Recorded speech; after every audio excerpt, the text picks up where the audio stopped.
Hi, everyone, and a warm welcome back to Mindsprout Books, the channel where we explore holistic self-development through the wisdom of books.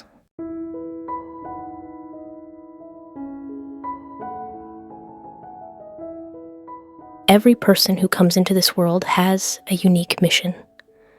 Some live for themselves, others for the sake of others. Some live carelessly, while some struggle daily just to survive. Is this merely the hand of fate, or is it a matter of choice? Regardless of the reason, there will always be a compelling purpose for you to keep pushing forward. The challenge is that you might not know how to persevere, and often, we lack the conviction to persuade ourselves to continue. Life is inherently a tumultuous journey, full of challenges as we face each milestone. How do you prevent yourself from getting lost in the shuffle of difficulty? How do you overcome those tough, lean days? If you're feeling adrift and uncertain about your path, try opening the famous book, Lust for Life, by Irving Stone, the father of biographical novels, and read the story of the great Dutch painter, Vincent van Gogh. As you read, you will realize that no period of pain and struggle in a person's life is insurmountable. You must be willing to endure countless moments of refinement and forge yourself in the crucible of this earthly life. Only through perseverance can we temper a hard-wearing armor and achieve a revitalized self. In this life, whether you're enjoying smooth sailing or rowing against the current, please believe that your steadfastness will, in the end, lead to good things.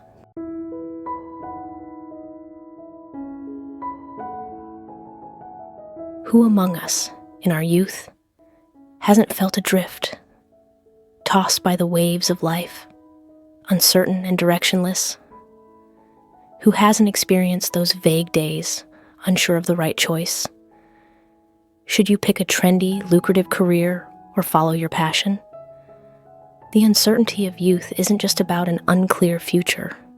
It's a blur in our self-perception. We long for independence, but fear straying from the crowd. We want to chase our dreams, but worry about the harsh realities of life. This internal conflict is a universal experience for young adults, and young Van Gogh was no exception. Born into a respectable family, his childhood wasn't particularly happy. To the adults, he was an odd boy, solitary and quiet. Following family tradition, Van Gogh began working at a gallery managed by his family at the age of 16. The teenage Van Gogh threw himself into the work with passion. Sales soared, and he earned high praise from the manager. However, his honest nature clashed with the practice of selling poor quality paintings at exorbitant prices. He repeatedly advised buyers against purchasing shoddy work and even suggested that the manager stop selling such tasteless items. Instead, he proposed selling high-quality oil paintings that even the poor could afford. The predictable result? The manager was furious, and after numerous clashes, Van Gogh was forced to quit. His father, a pastor, then sent him to Amsterdam to study theology, hoping his son would follow in his footsteps. Van Gogh studied diligently, but after a year, he grew weary of the rigid, dogmatic life of study. Reading the Bible, his mind was often confused, and he would stare at the wall, asking himself if he was truly suited for the ministry. Under the church's direction, he went to Bornage as a temporary preacher. Here, he had no salary, only daily necessities. Despite the limited resources, Van Gogh poured himself into his mission. Bornage was a mining area, home to some of the poorest, hardest-working laborers in Belgium. With a compassionate heart, Van Gogh frequently visited the miners' families, lived in similar houses, ate the same food, and experienced their lives in every aspect. His deep empathy made him realize these workers were merely existing, not truly living. The harsh conditions stripped them of their youth, joy, and human dignity. They lived constantly on the verge of death due to the perilous underground working environment. To help the miners, he shared his food, clothes, and money, even giving up his rented house to the homeless. The miners in Borinage were immensely grateful. They recognized his efforts and saw him as a savior. Yet, members of the church condemned him, claiming Van Gogh was acting against his conscience for dirty dogs and defiling the dignity of Christianity. Consequently, he was expelled from the church.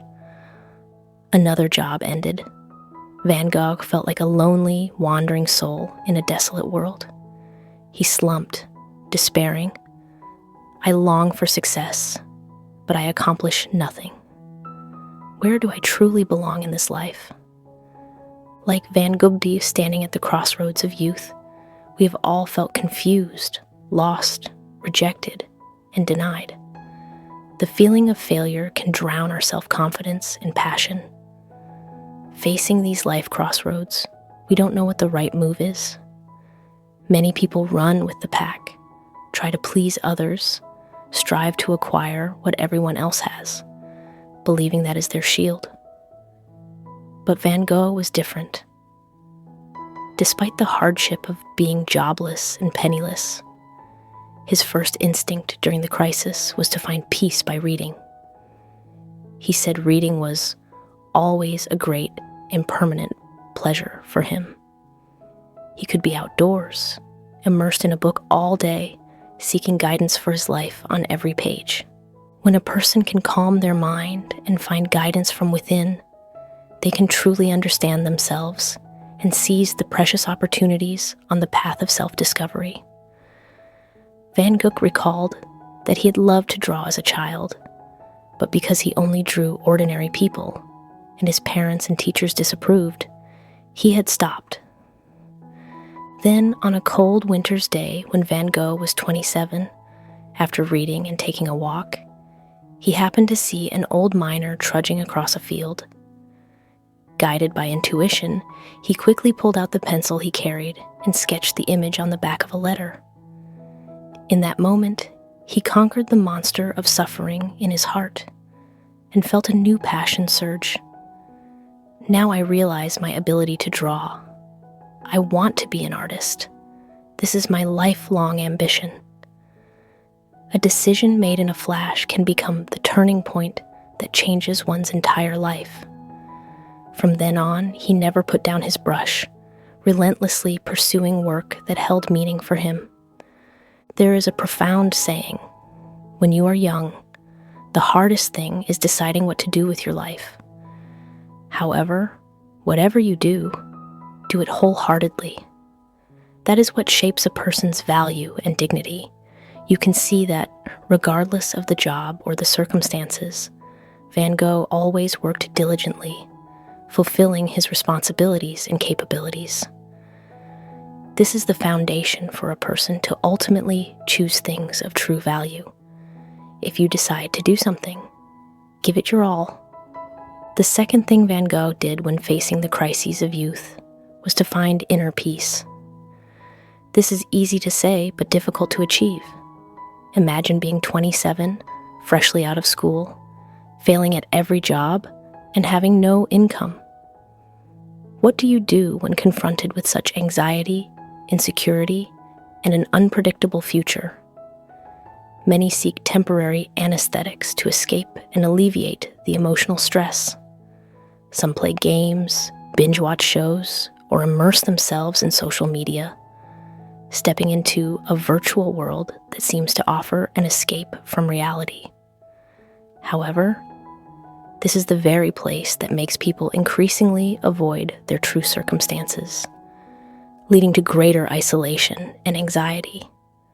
Others who face future insecurity may misuse addictive substances, alcohol, stimulants, sweets, excessive sleeping, or compulsive shopping.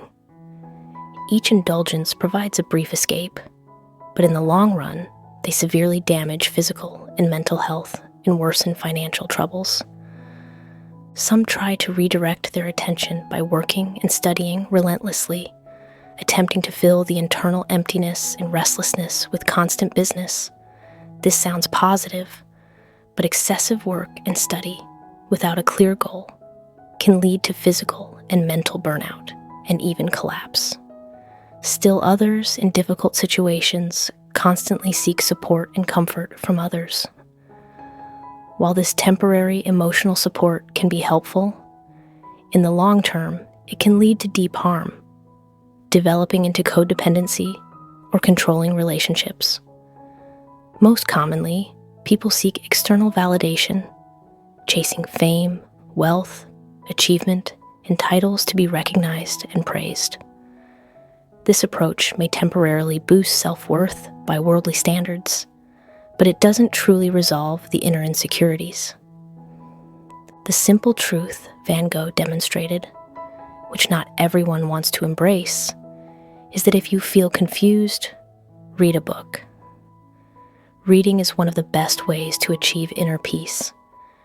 It is how you restore order to the internal chaos. You must realize that uncertainty will never be a solid foundation for life.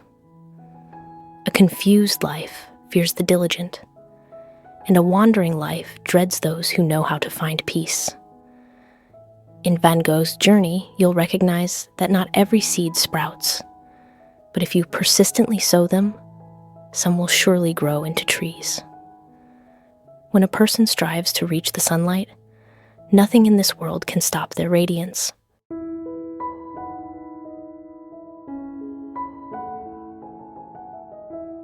After being expelled by the church, Van Gogh lost all income and had to rely on his younger brother's financial help to survive. For a long period, he was utterly destitute. Once, he went 11 days without money, having to beg the landlord for bread to survive. It was then that Van Gogh began to learn to paint. For an artist, starting at 27 might seem like getting a late start. Edouard Manet, the founder of Impressionism, started at 18. Claude Monet, who painted the masterpiece Impression Sunrise, started at 15. Van Gogh's friend, Paul Gauguin, started at 10. Pablo Picasso started at 4. Van Gogh, however, understood nothing of proportion, line, or light and shadow. He simply felt that painting allowed him to focus and brought him deep, internal joy. If you were in his shoes, would you dare to start over at 27? At the time, the common aesthetic standard for painting was neoclassicism, judging a painting mainly by its realistic resemblance. Consequently, many critics dismissed Van Gogh's work as ugly. Furthermore, a series of emotional shocks increased his misery. He poured his heart into loving Ol, but every pursuit failed. He sank into a cycle of romantic despair. Failures in work and heartbreak plunged Van Gogh into the darkest period of his life. Yet he never complained. He bottled up all his pain and bitterness, refusing to abandon his passion for life. In his diary, he wrote, "I vow to walk the honest and challenging road. On this road, a person will not decay. I absolutely will not give up my goal. Instead, this encourages me to strive for success." He walked over 80 kilometers to Brussels to learn from the masters before him. Even with his feet bleeding from worn-out shoes, he did not falter. To improve his sketching skills, he trained tirelessly day and night. To capture the changing sea, he carried his heavy easel to the beach daily, undeterred by harsh weather. To perfectly depict the human form, he studied anatomy books in related fields to deeply understand bone and muscle structure. Van Gogh constantly yearned to learn and create. In just 10 years, he produced 864 oil paintings, 1,037 sketches, and 150 watercolors. All of them showcase his unwavering dedication and resilience. He once confided, "Everyone has a fire inside, but passers-by only see a wisp of smoke. Even if no one comes to warm themselves, I will protect that flame, hold on to my passion, and patiently wait for someone to come." Fate dealt Van Gogh the worst possible hand, but he accepted it all. And crucially, he always kept the flame burning within, always ready to contribute. A writer once said, "Everyone's desire for life is the same. Everyone needs enough willpower to endure hardship. Unfortunate children need it, and fortunate children do too. It's just that everyone has a different path of endurance." Crisis is a mandatory lesson in life, an experience that allows us to mature. Pain and exhaustion can only be endured and overcome by oneself.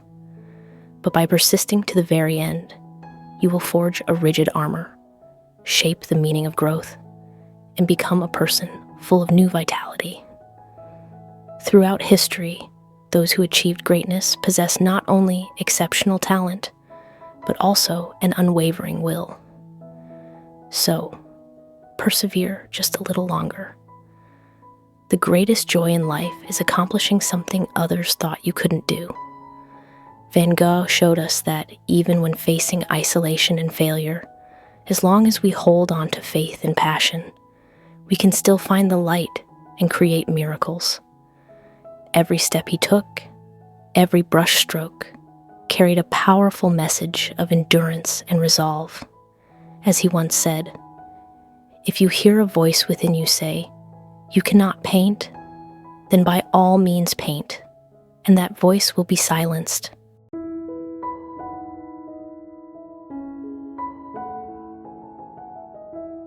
None of Van Gogh's life choices were supported by his family. His colleagues didn't understand him, and established figures refused to recognize him. This plunged him into loneliness for a long time.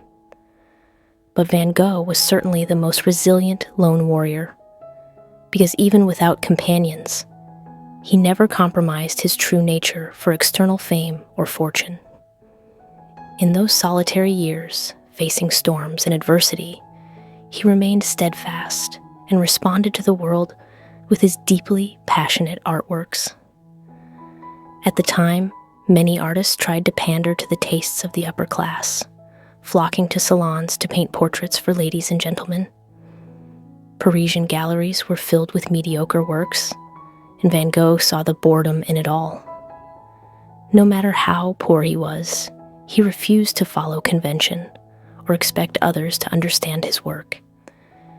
Instead, he dedicated himself to perfecting his art, creating unique expressions that belonged only to him. Works using bold colors and novel meanings were born. The sun he painted was so vibrant and hot, it seemed to pierce the canvas and embrace the viewer. His sunflowers and wheat fields, under his brush, were intensely yellow and full of spirit. In his starry night, the swirling galaxy pulls the viewer into a romantic encounter. He also poured his heart and kindness into the wild mining areas and impoverished people, painting scenes that captured the vitality of reality. The Potato Eaters represents the undying life force of every poor family. First Steps depicts the simple, ordinary scenes of childhood. His portrait of Dr. Gachet conveys the disappointment brought by new social trends. In an environment where he was not accepted by society, Van Gogh turned his loneliness into strength and his suffering into skill, ultimately creating an entirely new art form. He carved out his own path and became a great painter, remembered forever. Strong and excellent people, despite having turbulent lives, never care about the definitions imposed by outsiders. They know they must follow their heart, quietly work on their inner self, and persistently move forward. The poem, The Felled Oak by the German novelist and poet Hermann Hesse, perfectly captures Van Gogh's choices and attitude toward life, and it is also worth reflecting on for our own life journeys. O oak tree, how they have pruned you. Now you stand odd and strangely shaped. You were hacked 100 times, until you had nothing left but spite and will. I am like you, so many insults and humiliations could not shatter my link with life, and every day I raise my head, beyond countless insults towards new light. What in me was once gentle, sweet, and tender, this world has ridiculed to death, but my true self cannot be murdered. I am at peace and reconciled. I grow new leaves with patience, from branches hacked 100 times. In spite of all the pain and sorrow, I'm still in love with this mad, mad world.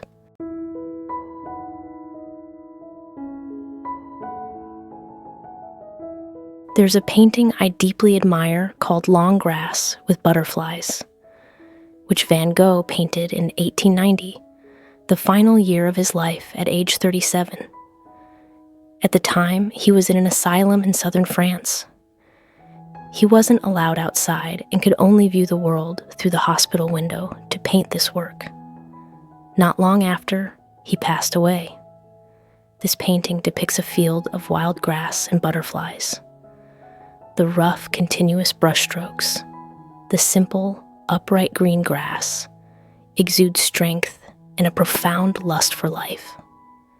If he were truly insane, how could he have rendered such a sublime arrangement of color? People often considered Van Gogh a genius and a madman. But when you read this book and learn about the journey that shaped his life choices, you will certainly change your perspective. When you look at his paintings and empathize with his life, you will see that Van Gogh endured a rough, far from smooth life. But he lived it fully with steadfastness and a deep understanding of existence. Life repeatedly drove Van Gogh into a corner, but he always responded with pure love. In his last letter, there's a line, "Only painting can express what is in my heart."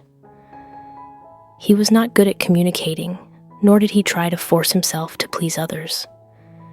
He considered the commercial paintings of his era to be of no human value.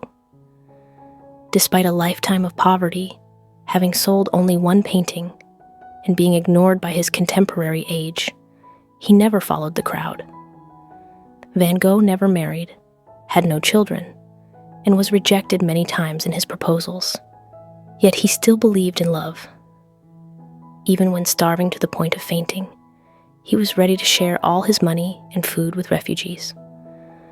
Once he found his life's purpose, he became unwavering and immovable. His entire life focused on two things: reading and painting. He read countless books and painted countless pictures. Later, researchers studying his starry night discovered the secret that the structure and proportion of the celestial bodies perfectly matched the actual data of nebulae. How could Van Gogh have known about future astronomical knowledge when he had no observation tools at the time? In the book, Van Gogh, The Life, the author suggests this might be related to Van Gogh's extensive reading, whose subjects included the most advanced scientific materials of the time. But some also say that this talented artist reached a state of superconsciousness. Osho, for instance, said, "Madness can be defined as either falling below the mind or rising above the mind. Falling below the mind is sickness, while rising above the mind is perfect health." Van Gogh was not sick. He operated in a state higher than the normal mind through his consciousness and pure love. He could visualize and paint the stars in a spiral form, while it took scientists more than 100 years after his death to discover the spiral structure of the nebulae. At the time, people mocked him for painting the cypress tree towering over the stars, confirming their view that he was mad when he explained, "I don't know, but whenever I sit beside a cypress tree, I suddenly feel the tree is telling me, I am the Earth's longing to reach beyond the stars." His words were meaningless to the society of his time, but they hold significance and validation in our modern age, where humanity constantly harbors ambitions to step on the moon and migrate to Mars. He was sent to an asylum after cutting off his ear, yet a madman could demonstrate such enduring perseverance for the beautiful things in life. A madman created exceptional artworks that are now hailed as the greatest masterpieces of all time. A madman could keep the fire of passion alive in his heart, cultivating a talent that seemed connected to the power of the universe. That power stemmed from empathy, compassion for all, finding peace from within, discovering his true self, and ultimately contributing and giving.